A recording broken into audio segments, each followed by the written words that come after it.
In today's video, I'm going to teach you how to make transparent background in Inkscape.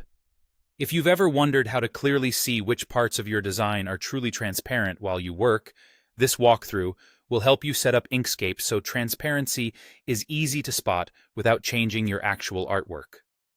First, launch Inkscape on your desktop.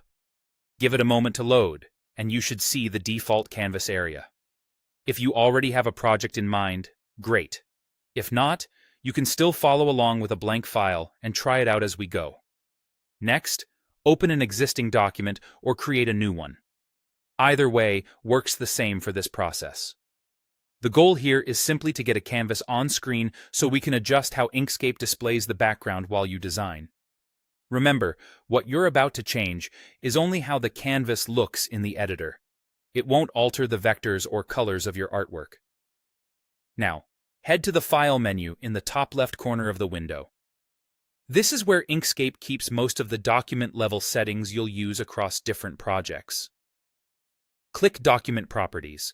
This opens a panel where you can control how the document behaves and appears. Depending on your layout, it may dock to the side or open in a separate window. If you don't see it right away, check behind other windows or look along the right-hand sidebar for the panel. Inside Document Properties, locate the Display tab. Tabs might appear across the top or along the side of the panel.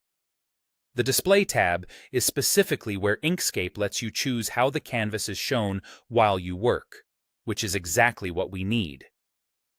In the Display tab, check the box for checkerboard background. The moment you enable this, your canvas will show a gray and white grid wherever the document is transparent. This is simply a visual guide. Nothing in your final output changes because of this.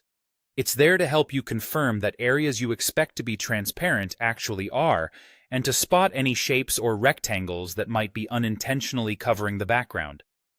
If the checkerboard feels distracting at any point, you can return to the same place and uncheck it. Think of it as a toggle you can switch on when you need to verify transparency and off when you prefer a cleaner, solid background while you edit. And that's it.